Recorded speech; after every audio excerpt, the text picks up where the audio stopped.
Top quality और consistent performance के लिए सिर्फ सिल्वर पंप्स। टॉप क्वालिटी और कंसिस्टेंट परफॉर्मेंस के लिए सिर्फ सिल्वर पंप्स, नाम याद रखना। जिल्हाधिकारी जितेंद्र डुडी सध्या आपल्यासोबत आहेत। शासकीय पूजा या ठिकाणी पालखीची संपन्न झालेली आहे। पूजा केली, तुकोबरायांकडे मनात काय भावना मागितल्या? आता जे मागणी करतो आपण ते जसं सांगत नाही आहे तसं आपल्यामध्ये एक मनामध्ये होतो, पण चांगल्या पद्धतीने पूजा पार पडली आणि मन खूप खुश झाला। विश्वस्त आहे, या ठिकाणचे पुजारी आहे, त्यांनी खूप मनापासून हा शासकीय पूजा जी आहे ते पार पाडलेली आहे। याच्यामध्ये मी सहभागी होतो, माझ्यासोबत पिंपरी चिंचवडचे कमिशनर ऑफ पोलीस सर सहभागी होते, CO जिल्हा परिषद पण सहभागी होते, आमचे रेव्हेन्यूचे SDM तहसीलदार पण या ठिकाणी होते आणि खूप चांगल्या पद्धतीने नियोजन पण दिसत आहेत। वारकरी काय इकडे येताना काही वारकऱ्यांना आम्ही विचारलं कशा पद्धतीचं काही नियोजन आहे, तर त्यांनी समाधान व्यक्त केलं आणि त्याच्याकडून अजून काही आम्ही विचारणा केली की पुढे काय हवे आहेत, तर त्याच्या अनुषंगाने आम्ही योग्यचे पाऊल उचलतो आहे आणि आजपासून आज हा यात्रा चालू झालेली आहे। संध्याकाळी आज आळंदीची यात्रासुद्धा संत ज्ञानेश्वर महाराजचीसुद्धा चालू होते आणि यावर्षी आमचा असा अंदाज आहे की 15 लाखाच्या दरम्यान या यात्रामध्ये सहभाग होणार आहेत।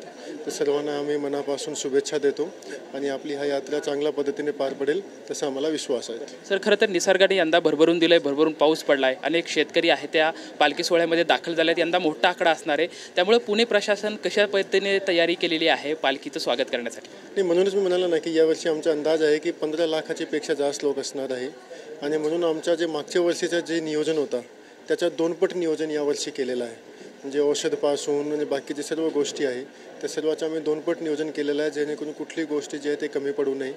पोलीस प्रशासनाने सुद्धा त्याच्या स्तरावर एक चांगल्या पद्धतीने खूप ट्रॅफिक मॅनेजमेंट आणि सर्व गोष्टी व्यवस्थित पद्धतीने केलेलं आहे आणि यावर्षी आम्ही असं नियोजन केलं आहे की होल ऑफ गव्हर्नमेंट अप्रोच घेऊन सर्व काम करायचे, म्हणजे सर्व डिपार्टमेंटने एकत्रित येऊन म्हणजे हा त्याची जबाबदारी किंवा माझी जबाबदारी न बघता सर्वांची एकत्रित जबाबदारी म्हणून काम करू आणि त्याचा जे रिझल्ट आहे ते नक्की ह्या यात्रामध्ये दिसणार आहे। शेवटचा प्रश्न विचारतो, वारकरी जे आहेत ते विठुरायाच्या भक्तिभावाचा जो भावना आहे ते काटोकाट घेऊन पंढरीच्या विठुरायाच्या चरणी लीन होण्यासाठी जात असतात, त्या सर्व वारकऱ्यांच्या समवेत काय पांडुरंगाच्या चरणी किंवा विठुरायाकडे तुम्ही मागण्यासाठी संदेश द्याल? तेच मी सुरुवातीला सांगितलं ना की आपण जे मागणी करतो ते मनामध्येच ठेवतो जेणेकरून ते साध्य झालं पाहिजे। तर आम्ही सर्वांची हे सांगू करतो की तुकाराम महाराज सर्वांवर चांगल्या पद्धतीने आशीर्वाद ठेवतील आणि जरी पाऊस पडला तरीही आपली सर्व जे यात्रा आहे ते चांगल्या पद्धतीनेच होणार आहे। कुठेही कुठलाही माऊलीला कुठल्याही प्रकारचा त्रास होणार नाही, तसा तुकाराम महाराजाचा संत ज्ञानेश्वर महाराजाचा सुद्धा सर्वांचा आशीर्वाद राहणार आहेत। तुकाराम महाराजांचा आशीर्वाद सर्वांवरती राहील अशी भावना खरं तर जिल्हाधिकारी जितेंद्र डुडी यांनी व्यक्त केली आहे। कॅमेरामॅन विशाल सोबत लक्ष्मण जाधव, TV9 मराठी, पुणे।